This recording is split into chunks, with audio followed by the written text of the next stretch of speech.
Good evening. Good evening. Louise Dobbs, our wonderful music director, is going to lead us in a song. Thank you, thank you. Well, hello everybody. Wow, it's so great to see you all. And I'm so happy John Silver's here tonight to give us his one-man play. Yeah, and I will introduce him a little later, but let's start with a song. This song is called I Am Not Afraid, and it's one of the songs that is a part of a movement called Singing Resistance, which got started in Minneapolis while ICE was on their streets, taking people out of their homes and cars. So I'm just going to sing this right now, and you can join me, and it goes like this. Well, I'll just tell you what it says first. It's, I am not afraid. We were made for liberation, because, wait, no. Oh, God. I have to sing it. We are not afraid. We are not afraid. We will live for liberation, because we know why we were made. Good. Do it.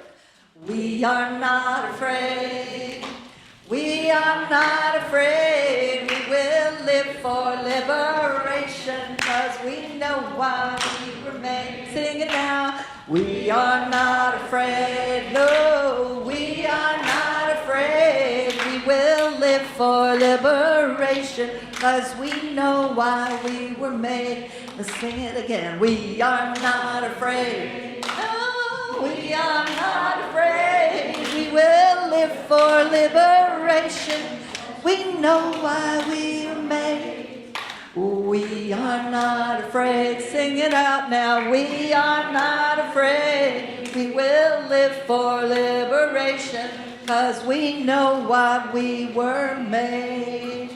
Thank you for joining me with that. All right, and now we're going to have our welcome by some Samuel High students. Come on.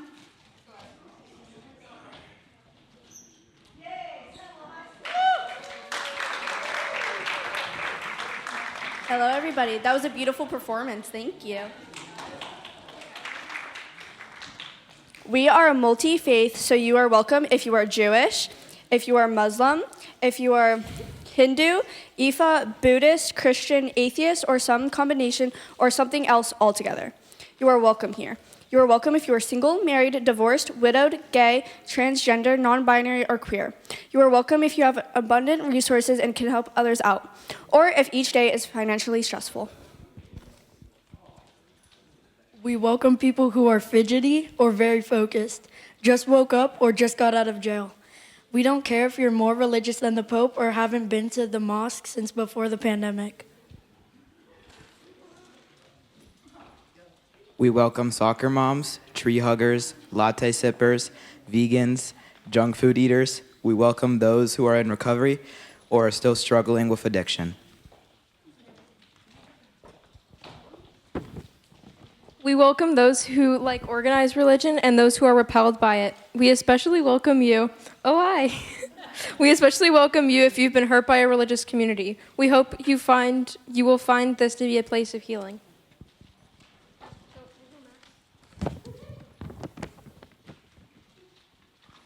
We welcome you if you're having problems or you woke up soaring on eagle's wings or some of both. We welcome you no matter your ability or where you were born or what your papers say you may have or not have.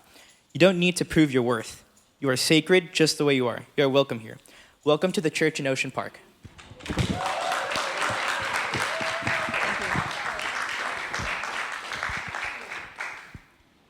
Hi, so I'm Janet Gollery-McKith, and I'm the minister here, and I also welcome you to the church in Ocean Park. This is a unique, multi-religious community that is dedicated to social justice, to helping create a more equitable and sustainable world for all people. We want to begin by acknowledging that we are on stolen land. This land that we're sitting on right now is stolen violently from the Chumash, the Quiche, and the Tongva peoples. We acknowledge the harms of genocide, forced assimilation, enslavement, and destruction at the hands of U.S. settler colonialism. We also acknowledge that our communities and culture was built on the backs of people who were stolen from Africa, placed into bondage, and then forced into labor. We acknowledge that we benefit from that labor that has never been repaid. In our acknowledgement, we commit ourselves to healing, by helping to create a more just and equitable world through changing how we do things that we see as normal, but are actually systemically hurting people. We also acknowledge that we have allowed an authoritarian government to take root in our country, and people are being kidnapped off of our streets, and fear is rampant. We acknowledge that we are responsible for destroying lives and cultures in other countries as well. In our acknowledgement, let us commit ourselves to healing by helping to create a more just and equitable world, no matter how difficult, no matter how much the cost, because people's lives are at stake. We all have biases, and it takes intentionality to actually build compassion for someone who is very different from or has a different life experience from ourselves. So at Church in Ocean Park, we are intentional about hearing from folks that have different life experiences. And you may hear something this evening that you disagree with, because we do have a time of sharing. But just know that your voice is just as important as whoever it was that just spoke, because the moment you walked in here, you're already a part of the church in Ocean Park. So we already claimed you. Doesn't matter. So, speaking of that, if you want to be on our email list to know when more wonderful things happen like this, sign up on the sign-up sheet on the way out at the door and put your email address, and we'll send you an email just once a week, every Wednesday, so you can find out what's going on here. So thank you for helping break barriers and build more compassion and bending the arc toward justice, which is desperately needed right now. We center ourselves each week with a chant by Thich Nhat Hanh: I have arrived, I am home, in the here and in the now, 3 times. Let's take a deep breath. I have arrived, I am home, in the here and in the now. I have arrived, I am home, in the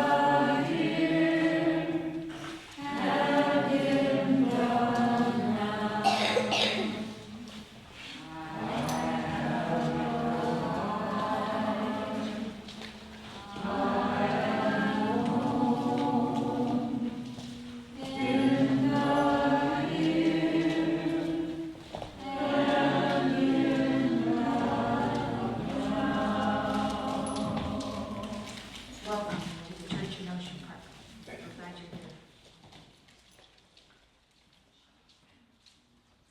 Very excited to have John Silvers here. I really enjoyed his singing the first time I heard him. So I want to introduce him more fully to you. You'd have his thing here, but I'm going to read it anyway. John Silvers is an award-winning actor, singer, songwriter, poet, and playwright. Despite an impressive resume and a career that has taken him around the world as a performing artist, there were limits on how far John would allow himself to go. Born on Sunset Boulevard in Hollywood, California, it's no surprise that John dreamed from an early age of becoming a successful artist in the entertainment industry. He didn't need a panel of judges to say, "Welcome to Hollywood." He was born there. Yet, unseen, self-imposed roadblocks kept him from fully realizing his potential. In his one-man musical play, Grace, which is what we're here to see, John invites audiences on a deeply personal and compelling journey as he shares how he overcame those barriers to reclaim his artistic freedom and professional success. Through storytelling, music, and humor, Grace is a celebration of forgiveness, love, laughter, and the transformative power of living a fully expressed life. Please give him a big, warm welcome to John Silvers.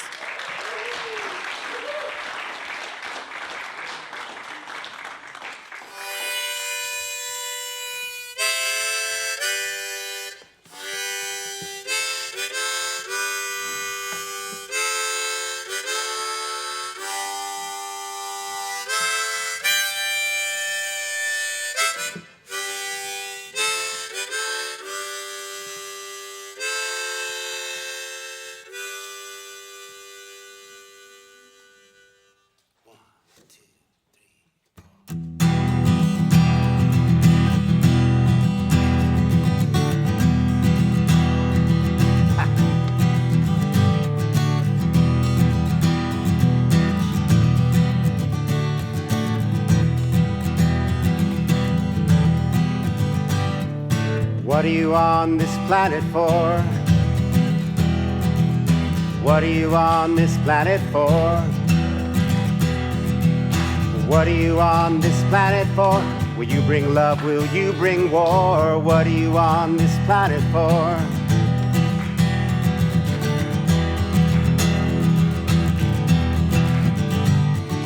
What are you on this planet for? You guys like to sing? What are you on this planet for?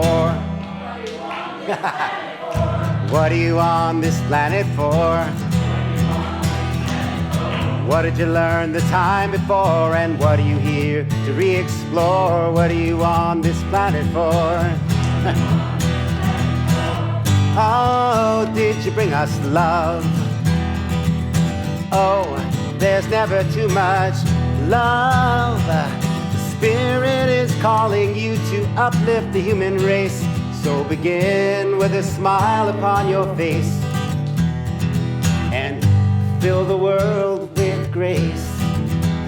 You can fill the world with grace. Come on, fill the world with grace.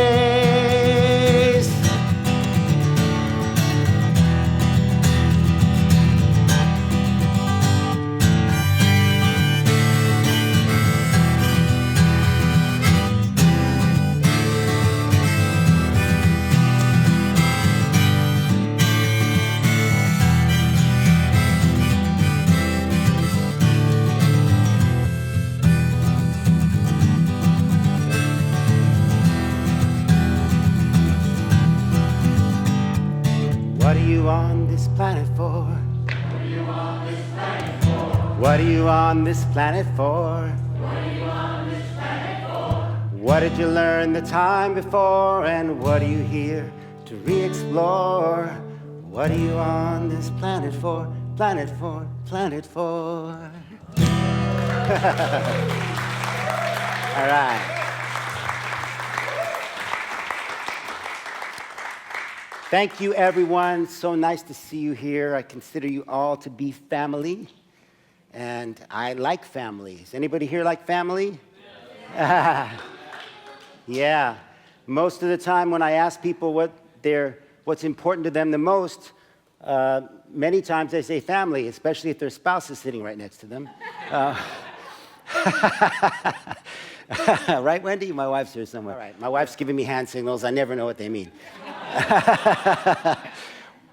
Run left, run right. I don't know what she's saying. Well, I love family too, and I'm going to tell you about the first time I ever met my grandmother, Millie. Okay, this is my mom's mother. The first time I ever met her was on March 24th, 1974. And the last time I ever saw my grandmother, Millie, was on March 24th, 1974. I remember it like this. I'm with my mom and my brother, and we're in an old hotel in Inglewood. It's the wedding reception of one of my cousins on my mom's side of the family. So my mom, Trudy's with me, and I'm here, and my brother's here, and my brother was a year and a half older, so I was 11, he was about 12 or 13. And my mom says to us, well, first of all, it's a banquet hall, so there's like there's a buffet of food, and there's people talking and laughing. And my mom turns to us and says, John and Jean, you see that little woman sitting over there at the other end of the hall? And we said, yeah, Mom. She said, well, that's your grandmother, Millie. Are you ready to go meet her?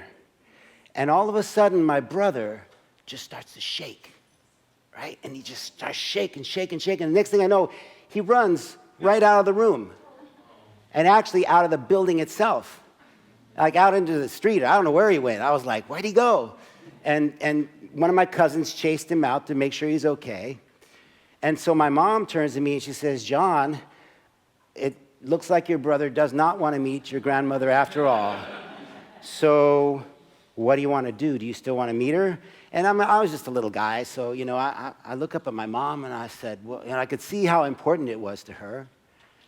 And, I'm thinking we came all this way, so, yeah, Mom, I'll meet her. Because, I'm always up for anything. So Next thing I know, I'm walking with my mom across this long banquet hall toward my grandmother. And as I'm walking with her, I'm starting to wonder, does she even know I'm here? And I'm thinking, what am I going to say to her? And what is she going to say to me? And before I know it, we're standing in front of her, and my mom is looking really nervous. And she says, Mom, Millie, this is your grandson, John. He came to meet you and to say hello. And I didn't know what to say. I said, hi. And my grandmother, she turned to me, right? This is my grandmother here. She's a little sloppy. All right. My grandmother turns to me, and she goes, hello.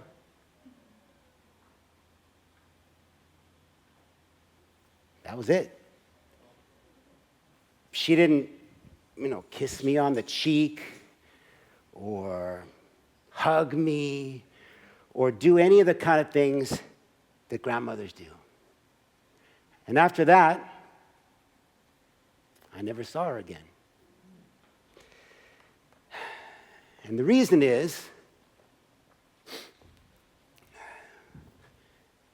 she never wanted to meet me in the first place, or my brother, because my dad was black, my mom was white, and they got married in the 1950s, in the mid-1950s.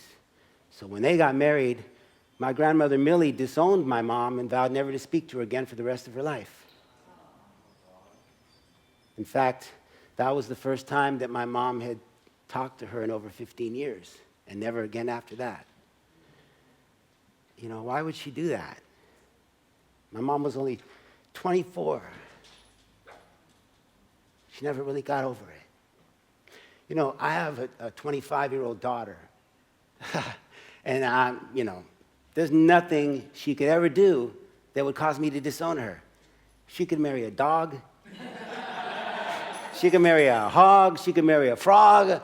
Even if my grandchildren's first words were ribbit, ribbit, doesn't matter. I would never, ever disown her. Never, right? Never.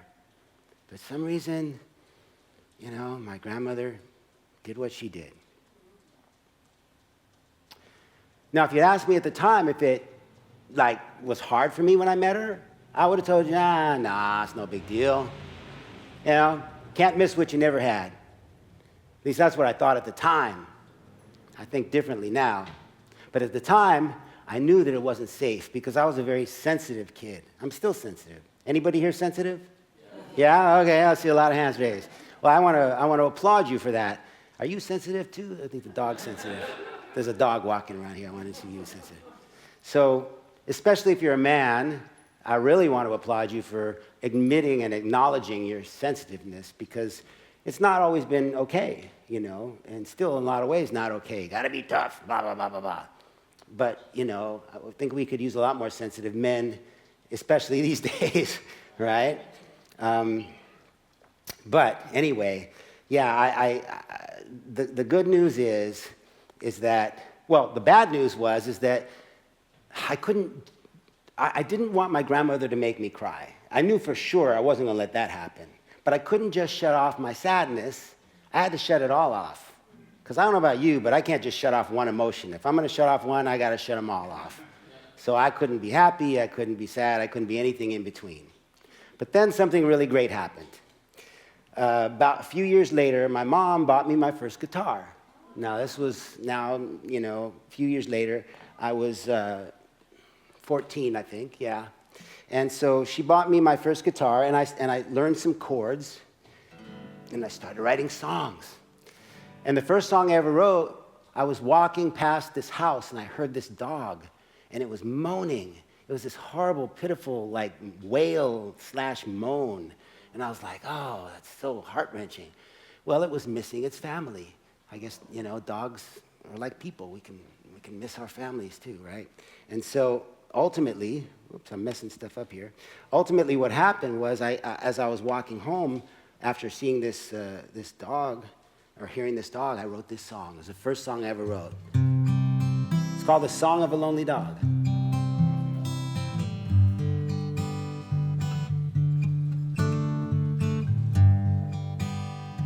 'Cause ever since you left, I've sung the song of a lonely dog. And since the day you broke my heart in two, I've been crying over you. Mm-hmm. Mm-hmm. 'Cause I still love you. That's the first song I ever wrote. Yeah, it was sweet. But you know, I found out that most of my early songs were sad. And actually, because I'd gone through a lot of sadness, you know, people passing, and my dad left when I was 8. He was still around, but he left the family. And so I realized that song was actually helping me. I was able to have my feelings through my music because I was able to express my own sadness because of hearing this dog, you know. And then something else really amazing happened. I got cast in my first play. I got cast as Tevye in A Fiddler on the Roof. Now, the thing is that I was really still a shrimp, right? I was always a runt. I grew a foot between 14 and a half and 15 and a half. But before that, I was a runt, you know. And so if you know the play at all, you know that Tevye is a man that has a lot of daughters, right? And he actually has, I don't know, I thought it was only 3, but I think he actually has about 6 daughters. And the funny thing about it is that because I was such a shrimp, every one of my daughters and my wife were all taller than I was. Right? But you know what? I just embraced it, and I really just didn't care. I was just going to go for it, right? Oh, thank you, Jerry. Okay. I had a blast. If I were a rich man, a digga digga dagga digga digga digga all day long I'd bitty bitty bum. If I were a wealthy man, I wouldn't have to work. Oh my gosh. Thanks, Jerry. Oh, look. Yeah, thank you so much. That's Jerry. Give Jerry a hand. He's the prop master. So I had a blast. And I found out that I could have joy and I could have my feelings as long as I was pretending to be somebody else while I was doing it. And then I went ahead and went to theater school. LA City College Theater Arts Academy. A lot of great people went there. Morgan Freeman and a number of people. Great, great school. And after that, I ended up getting an agent, a Hollywood agent, my first Hollywood agent. And I was so scared. I was so, but I still went out on these auditions. And my agent, her name was Sarah. She was just this little woman. And one day I said, Sarah, you know, you never send me out on black roles, and you know I'm part black, right? And she goes, no, you're not. And I said, Sarah, my dad is black and my mom's white. She goes, no, take it from me, you are not black. And I'm thinking, take it from you, I'd rather take it from my father. You see, that's my dad there, not the one on the left. The one on the right. Yeah, my dad was a civil rights leader. He was the LA chapter leader of CORE, the Congress of Racial Equality, and he was the one that showed Martin Luther King Jr. through LA. In 1964, I was 2 years old. And there's another picture here, too. Another picture, there's one of my dad. You know, he did a lot of stuff to kind of, well, he got arrested, you know, but it wasn't for beating anybody up or anything like that. He was doing peaceful protesting. There he is getting arrested as a young man. Some people say he looks like me. I think I'm better looking, but, you know. He's not here anymore, so I can say that. I'm just kidding. So anyway, you know, my mom was also with him on the picket lines. And, yeah, I mean, she was doing all that stuff, too. You know, and you know what? Now that I think about it, maybe that's why my grandmother was so afraid. Maybe she thought that what they were fighting for was dominance rather than equality. Oh, wait a minute. You know what I think? She might have been afraid that a group of armed black men were going to break into her house while she was watching The Price is Right, grab her, take her out with all the other white people in the whole neighborhood, put them on a ship and make them row across the ocean to another country and then enslave them for 250 years. Nah, that's crazy. Who would ever do something like that? Nobody would ever do that. Yeah. Anyway, where am I? Oh, yeah. Let's see. So I got to figure out where I am here. Oh, no. I know what it is. Thank you. So the agent who didn't know who I was, I just said, sorry, you don't know me, clearly, so you're out of here. So I did what most young actors do. I got a job in a restaurant. But I was not, I wasn't waiting tables. I was delivering pizza, which is fine, because I love pizza, right? Can't never get too much of that. So one day, I'm waiting for the pizzas to come out of the oven, and there's a young man who's also delivering pizzas. He was a young black kid. I was about 21. He was maybe about 18 or so, 19. And as we're packing up the pizzas, I say to him, hey, by the way, I'm part black. And he goes, what do you mean you're part black? You can't be both. You got to be one or the other. And I said, well, but my mom is white and my dad is black. He goes, you cannot be both. You have to be one or the other. And I was like, whoa, I definitely struck a nerve, right? So what did I do? I proved him and I proved the agent wrong. I went out and I wrote a monologue, and I entered it into a monologue competition, and I won first place. But guess what kind of role I was playing? Willie Brown. Yeah. Yeah, I played a black dude. I proved them both wrong. Yeah. And then I ended up, because I won the competition, I got to go to England and study Shakespeare with teachers from the Royal Academy of Dramatic Arts. And I fell in love with Shakespeare. And then I got my graduate degree at the University of Delaware. Now, the thing about that is, on the night that we were all, or the day, about a week before we all graduated, there were 25 of us actors, and we were all graduating at the same time. And they brought a casting director from New York City to look at us and tell us, just based on how we looked, because she had never seen us act before, she was telling us what type of roles she felt we could be cast in. Fair enough. So I'm sitting there, right? And she's coming down the line, getting closer to me. She says to one person there, oh, you look like you could be an ingenue or, a young mom. Gets to the next person, you look like you could be a young doctor or, a businessman. And then she comes to me. She looks at me. She goes, I think we would cast you as a terrorist. A terrorist. I've played a Cockney Englishman, I have. I played a feisty Irishman. I've played a Nazi. I've played Jesus Christ. I played birds. I played dogs 3 times. And a terrorist? She looks at me and that's all she can see. So I proved her wrong too. I went to New York City and I joined an off-Broadway theater company and I played all kinds of roles. And I proved her just as wrong as the other ones. And then something very interesting happened. You see, back in 1997, there was a big hubbub. Is that a word? Hubbub? I just made it up.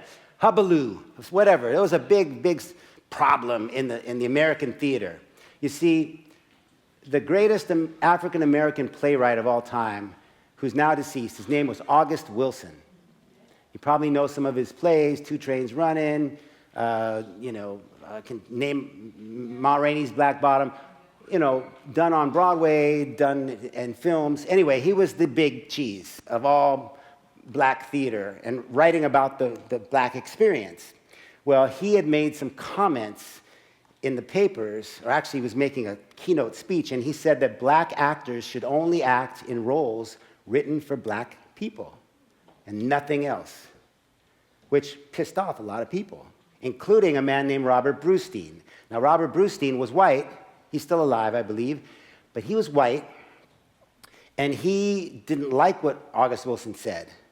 And so they got into this war of words because Robert Brustein was the head of the Yale Drama School, and he was also the head critic for American Theater Magazine. So they got into this war of words back and forth in the periodicals until they finally decided that they were going to have a debate. And it was going to be moderated by a mutual friend of theirs named Anna Devere Smith, who's an actress, which many of you probably know. So on the night of this debate, I was working on this off-Broadway theater company. So my whole theater company went. But the thing about it is, it was a Monday night. So it's a dark night for the theater, meaning no theater going on. So everybody who was anybody was there. The press was there, directors, producers, writers, you name it, actors, everybody who was anybody in the New York theater was there. It was a Monday night, and it was June 27th, 1997.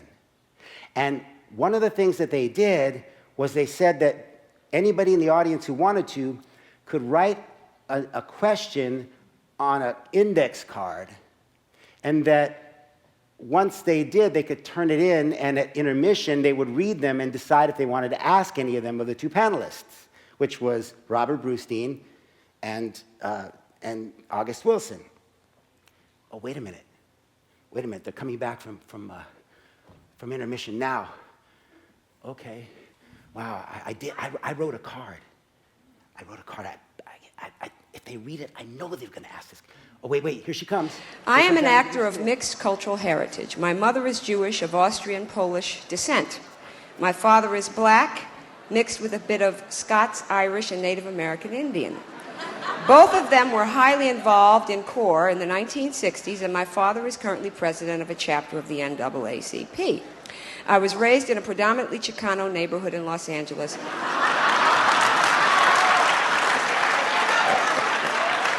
Where does someone with my type of background fit in the American theater? Everyone went crazy. Bigger than anything else that had happened all night. What's August Wilson going to say? I have just sat here and said in no uncertain terms that I make my own definitions. Yes. However that person wants to define themselves, fine. If they define themselves as black, then I think personally that it is wrong for them to participate in the theater acting as someone other than as a black person on the Okay, stage. then that makes a bigger question. So, I am an actor of mixed cultural heritage. My mother well, that's okay, Nate. That was it. Thanks, Nate. So that was the actual recording from NPR, the actual questions. But see, what didn't get on the NPR broadcast was the question she asked afterwards. She, if you notice at the end, she said that brings a bigger question. So she looked at August Wilson and she said, August, maybe the person who wrote this card looks so much in between that they can't choose one or the other. And then she looks out in the audience and she says, would the person who wrote this card be willing to stand up?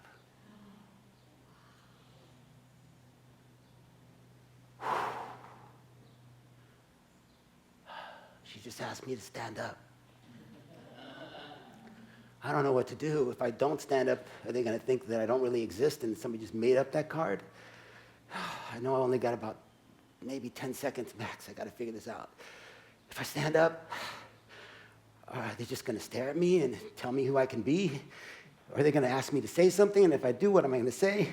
If I don't stand up, am I dishonoring my parents? What do I do? To be or not to be? That is the question.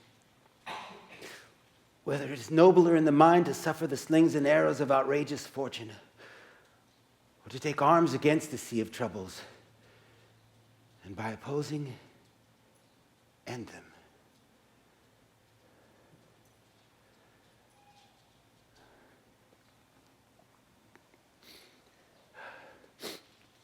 I did not stand up.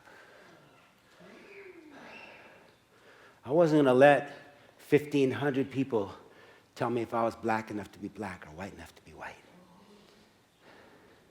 Just wasn't going to do it. I knew that the press was there and that I would end up on television and that I'd probably be getting offers from every theater company in the entire country, but it wasn't about me in that moment, and I didn't want it to be about me. And I also had my hair straightened because I was trying to look like Prince, so I figured I didn't look very black anyway. But all that being said, I just wasn't going to let them do that to me. I wasn't going to be under their microscope.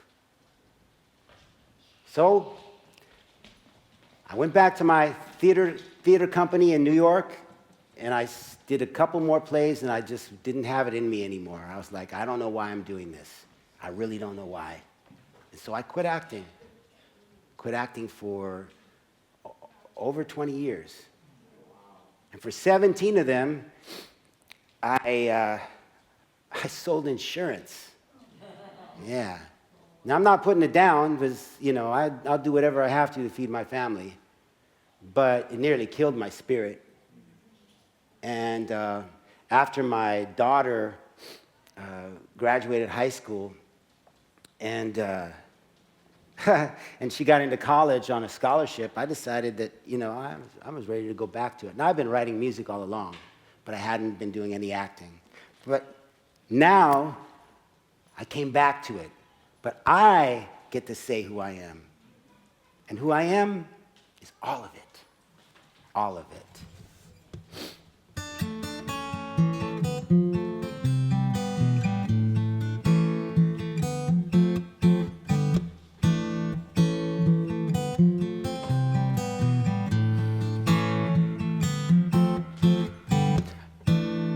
I am a black man.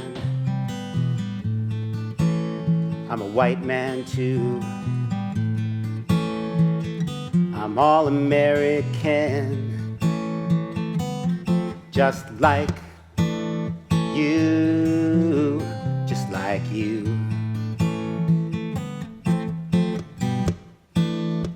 There's no conflict in my heart over which is my better part. See, I don't wonder who's right, whom I should love and whom I should fight. I am a white man. I'm a red man too. I'm all American, just like you, oh, just like you. There's a harmony in me I know can prevail in society, and freedom will fill our land the more that we trust our fellow man and woman. I'm black, white, and red, red, white, and blue. You cannot hate me and love yourself too, 'cause you're part of me and I'm part of you. Oh, black, white, and red, white, and blue. Look into my eyes, my sisters and my brothers. Under this great blue sky, we've got to care for each other. The earth is our mother, we believe the same color. Let's love each other right now. All right.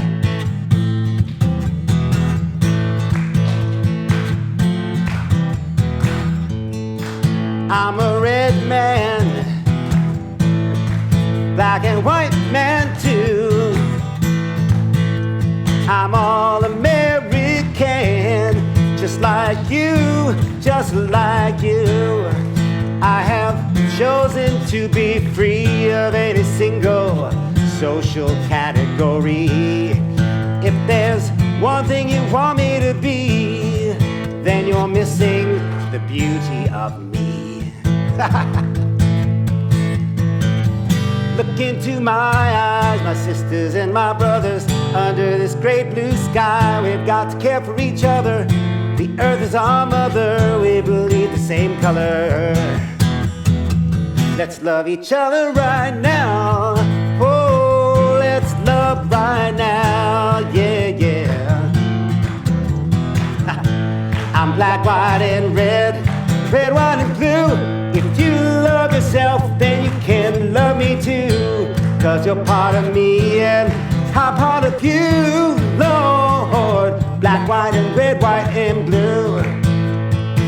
Black, white, and red, white, and blue. Oh, oh. Red, white, and black, white, and blue. Oh, oh, oh. Black, white, and red, white, and blue. Yeah.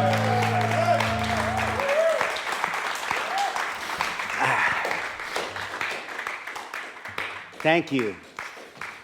So, becoming all of it. Well, I always was all of it. But acknowledging it, I'm all of it, came with what it comes with. So what happened? Someone called me a racial slur. Yeah, in public. Yeah, they called me a white boy. Yeah. I know you thought I was going to say something else, but don't worry, I've been called that too. But this was a black guy, and he was upset with me. Yeah, I don't need to go into the reasons why. It wasn't that important. But he was mad at me. He's like, "You white boy. You white boy." And I'm like, looking in this guy's eyes, and I see all this pain. You know, I see his pain. I see my pain. I see all of our pain in this guy's eyes. And all I could say to him was, "God bless you. You know, God bless you." And then right around that same time, hey, Nate, if you want to bring that up, right around that same time, I got a letter or an email from a cousin of mine on my mom's side of the family, and I didn't even know this cousin existed. And she sent me some photos, and one of them was from the 1940s, and it was haunting. I was so haunted by this photo. And they're relatives of mine. I didn't know them at all. But underneath, the caption said that they died in a concentration camp. See, because my mom's side of the family was Jewish. And so right around that time, I just had that experience with this man. No, by the way, the man couldn't take anything away from me because my racial identity is just a subcategory of who I am. The main category is human being. He thought he could hurt me by trying to take away my blackness, but he couldn't hurt me. That's why all I could say to him was, "God bless you."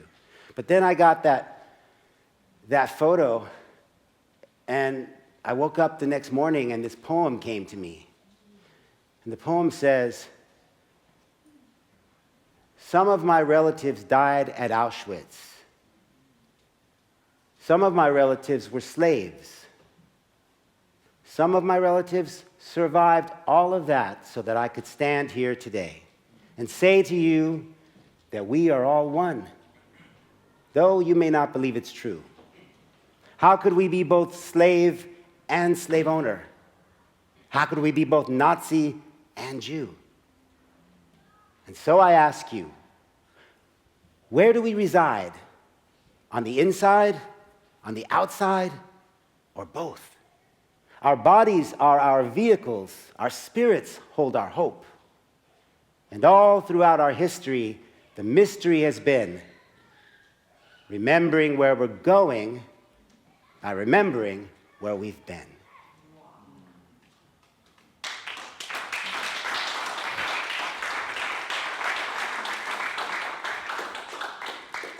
Thank you.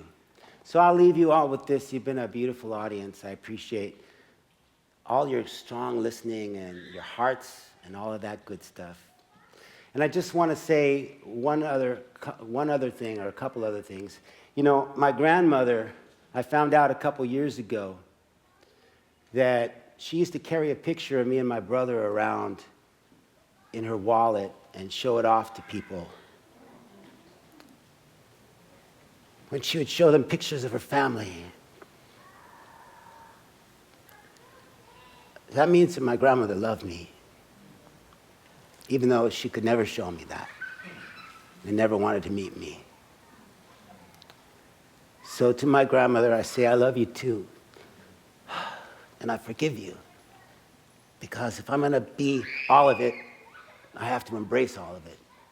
Not just the parts I like, not just the parts that make me the hero or the victim or the perpetrator, but all of it. So I'll leave you with this. What are you on this planet for? Did you bring love? Did you bring war? Spirit is calling you to uplift the human race. So begin with a smile upon your face and fill the world with grace. Thank you very much. Thank you.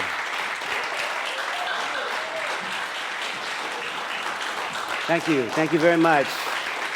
Thank you. Appreciate you. Thank you, thank you, thank you. Thank you to Reverend Janet, and thank you to Louise Dobbs, and to Nathan up there who worked so hard. Let's hear it for Nathan. All right. Well, I probably speak for many of us to say that we had no idea how rich this would be when we walked in this building, right? You all had no idea, or you would have invited all the people you ever heard of in your life to this, because this is an incredibly moving, incredibly rich and powerful. Thank you so much. Thank you. I knew it would be wonderful, but I didn't know it would be this deep. Oh, well, so I really appreciate all of that. Yeah. Thank you. Thank you. So we do have a time of community sharing now, which means that if you... John, I know you from Earth Day Cabaret and from your songs and conversation. I knew that this was something important to see, and you've confirmed that thought. Thank you.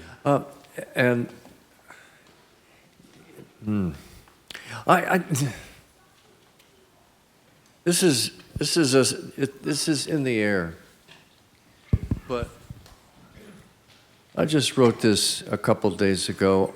I am you are she and he and they are them, and then comes us.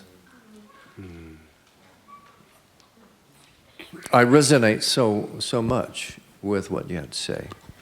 Cool. And I just say that not to point to myself, but to point back at you and say, yes. All right, thank you. Appreciate that. Yeah. I like what you said about your grandmother, and I've had a grandmother. My mom's mom, rest in peace. She just never really understood who I was, and never really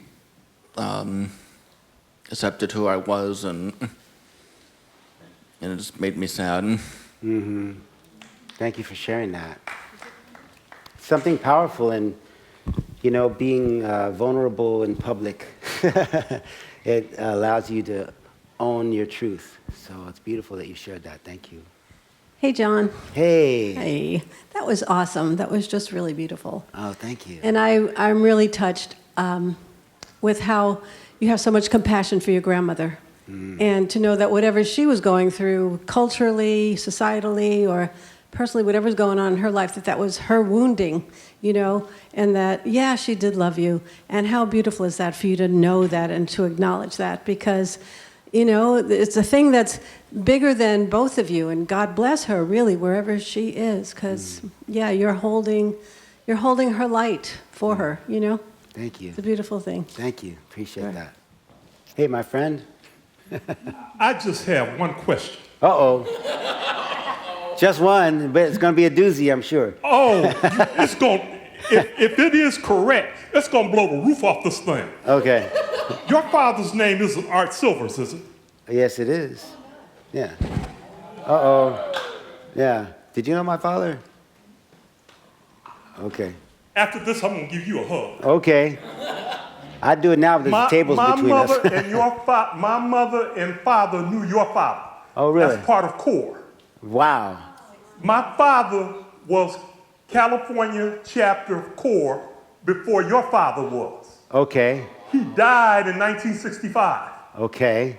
And he was sick at the time that King came here and made my dad. Tell the story. Yeah. Tell the story. Yeah, because my dad was not, previous to that, wasn't the LA chapter leader of core. The person who was not well and made him the chapter. That was my father. Wow. That was my father. Wow. That's crazy. That was my father. Okay. To add to that, you and my father were responsible for the freedom rides down in the Mississippi. My father? And your father and my father. Right. You said me. I'm thinking I did it. Well, no, the thing is... That's news to me. all this does is speak to the legacy. Yeah. You have a legacy. Yeah. Oh, I'm at a loss. Yeah. Well, for thank words. you. Thank you. Here. Nathan, are you up there? Thank you. You mind putting up that photo of me with Dr. King's son? So I recently met Martin Luther King III. You know, I haven't been a politically active person, except that my songs are very socially oriented. So, yeah, that's me there with Martin Luther King III. All this, I think all this Thank you, does Nathan. in terms of that legacy is just recommit to the struggle we have to have. Because you felt it, you know, with your grandmother. Yeah. And the racism that we fought for then, it's kind of, well, it's milquetoast now as to compare to what it was then. Yeah. But with Trump, I'm not so sure now. Yeah. But we both have that thing of being battle tested. Because our families sacrificed so much for what it is we're going through today. And I thank you for this. Yeah, thank you. Wow, amazing. This was marvelous. Oh, Really thank you. marvelous. And I love your laugh. I love your laugh. Your story about your grandmother and the lack of loss that you had at the moment, but then you realized it later, reminded me of something I've pushed down for a long time. My mother and her brother had an argument when I was probably 10 or 11. Excuse me. And it was about the fact that her brother, my uncle's wife, did not like their mother. She didn't like her.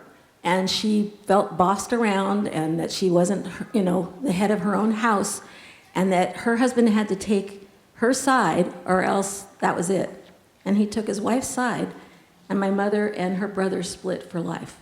So I didn't have any relatives, and I still don't. I don't have any cousins. I don't have aunts or uncles. And I didn't realize till you said what you said that I had pushed it down and had no feelings about it for a long time. Wow. And all of a sudden, it's like, whoa, there it is right there. Yeah. So thank you for the feeling that you put into your play. Thank you. Yes, you're welcome.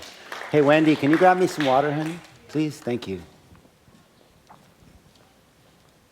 You got me thinking about Martin Luther King. My mom's uncle saw him speak in Detroit at the downtown to Detroit Presbyterian Church in the 60s when he was doing the dream speech from DC to Detroit in the 60s. Nice. Very nice. I think online we have Abby. Oh, sorry about that. But just a second, Abby. Nate has to run back up there really quick. That's okay. By the way, that's our daughter, Joy May, in the bottom left. Hi, JoJo. Hi. Wait, to say hi to that way. Oh, that way? To the camera, yeah. Oh my God. There she is. Oh, there you are. Hey, honey. Hi. Hi. The dog, sorry. Oh, she's talking, but I can't hear her. Hi. Okay. Good to thank see you. Okay, Abby? Oh, go ahead. You want to talk? It's really good to be able to be who you are, even if that's more than one thing. I'm partially sighted or near blind, as whichever way you like it. I always wanted to be a social worker, and I went to Berkeley to get my degree, and I got my first job in what was then called Aid to Families with Dependent Children, and you get to make home visits, and you could verify the people's eligibility and also do counseling. So I went into my first client's home, and I introduced myself, and then I fell into her sunken living room. I said, "Oh, I didn't see that. I'm really blind. That's why." So after that, I started to use a white cane and later a dog, and be really comfortable with being blind or almost blind. Thank you, Abby. Thank you. Joy May, do you want to say something? Oh my gosh. Hi. There you are. Can you hear me? Yes. I was not prepared for this. Hi. I love my dad. It always gets me. Sorry, there's Game of Thrones playing in the background. It always gets me when he talks about I could marry a frog or a dog. Personally, I'm not into that, but I do appreciate the sentiment. I have gotten to see him work on this and come back to his calling, and it gets better every time. And we work at the same place. So I had a coworker tell me, "It's so great that your dad cries." And I was like, it is, because a lot of people, especially with what my dad was saying, a lot of men don't let themselves feel those feelings. And that has never been my dad. So I'm just so grateful to him and my mother. I have the best parents, and I am so glad I was able to be here, even though it wasn't physically. Oh, thanks, honey. Dad. Thank you, honey. Oh, I'm so glad you're here. That's so great. All right. Hey, John. Hey, Dan. I'm glad I was here in person, along with Kathy here. Yes, thank you for coming. I love the fact that there's this synchronicity here Yeah. of the two dads. And amazing. just as you wouldn't let those people define you, you sat down, you kept your seat, but now you've stood up. And it's just creating a question in my mind. Like, remember how you said it was bigger than me? This is bigger than you. It's not about you, John, sorry. Oh. Yeah, but you know what I'm saying. Yeah, I do. Yeah. You're in a unique position to build bridges, that red, white, blue, because it is all you. And when you hear just in this room how what you shared touched these people, you've got so many people you're going to touch if you decide to take on that assignment. Thank you. But I love you. This is world love class. you too, bro. Are you hearing me? Yeah. This doesn't get better than what you just did. Thank you. Appreciate that.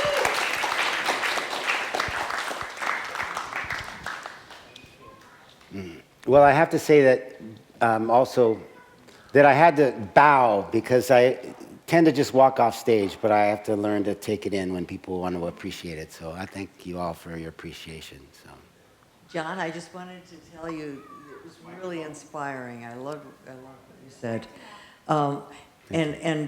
Ever since, I wanted to share that ever since I was a little girl, my mother had shared that she was one of the distant cousins of Harriet Beecher Stowe and Henry Ward Beecher. Harriet Beecher Stowe wrote Uncle Tom's Cabin. And we lived in Houston, Texas in the 50s.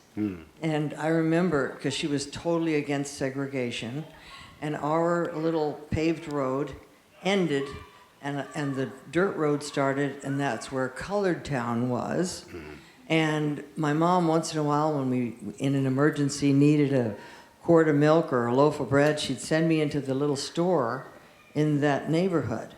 And I told her, I said, "Mom, everything's more expensive there." And here the kids were running around with no shoes, and everything was ramshackle. And I said, why don't they go to the store that we go to, that things are cheaper? And she said, well, that's because they won't let them. And I said, that's not fair. And so, anyway, we used to play with the little black kids. And then the neighbor across the street would try to tell me, you know, you shouldn't play with them. And I said, why? I knew what she was talking about. My parents were damn Yankees, and they were, trying to, anyway, but also, the black folks had to sit in the back of the bus. So my sister and I, to show our solidarity, would go in the back of the bus with the black folks, right? And then, but when it would get full, we realized we were taking up their space, their seats. Yeah. And so then we'd have to move to the front. And one day, there was this black lady who was pregnant. She was ready to pop. And it was raining outside, and she comes on this packed bus, and nobody will give her a ride. She's trying to make her way to the back of the bus, but there's still no seats anywhere. So I got up in the white section, and I gave her my seat.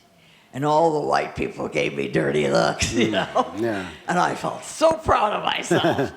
Yeah. But I just wanted to share that because, there was a lot of feeling, even back then, of trying to fight for what was right. Yeah, thank you. All right. Well, I cannot say how deeply profound this is. Thank you. And how much, I hope you just keep on doing it because, like he said, it needs to be said. Thank and you're you. the one who can do it. Yeah. Your legacy and who you are is so important to the world right now. I just thank you so much. Thank Anyway, you. just give Thank him you. a hand. Yes. Thank you. All right. Stand up and make a circle. I don't know exactly where it's going to be, though. But all the way around? So reach out and touch somebody's hand. Make this world a better place if you can. Reach out and touch somebody's hand. Make this world a better place if you can. Reach out and touch somebody's hand. Make this world a better place if you can. Come on in, Izzy and Gino and Hurley Jim and Wendy. Come on in. Join us. All right, make room, you guys. Here comes 4 more people.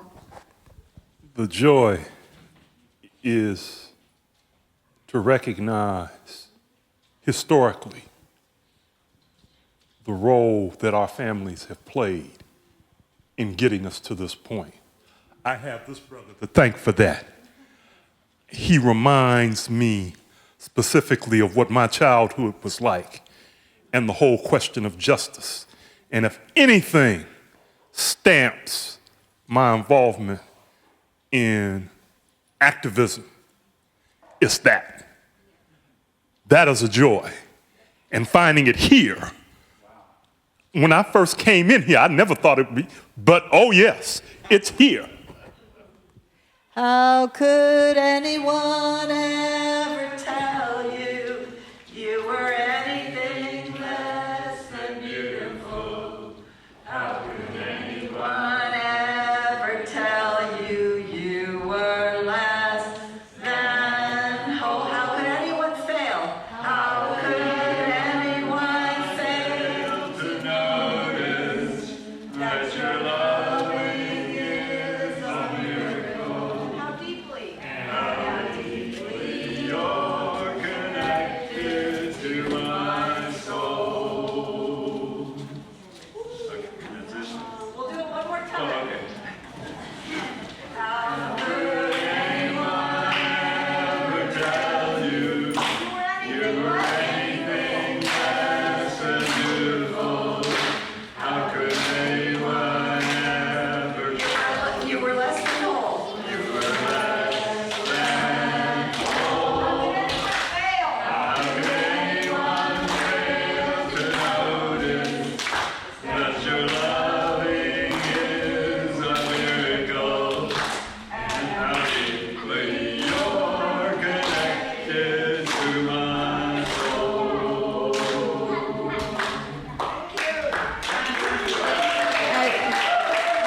So Gino has entered the room, so we're going to sing happy birthday again to him.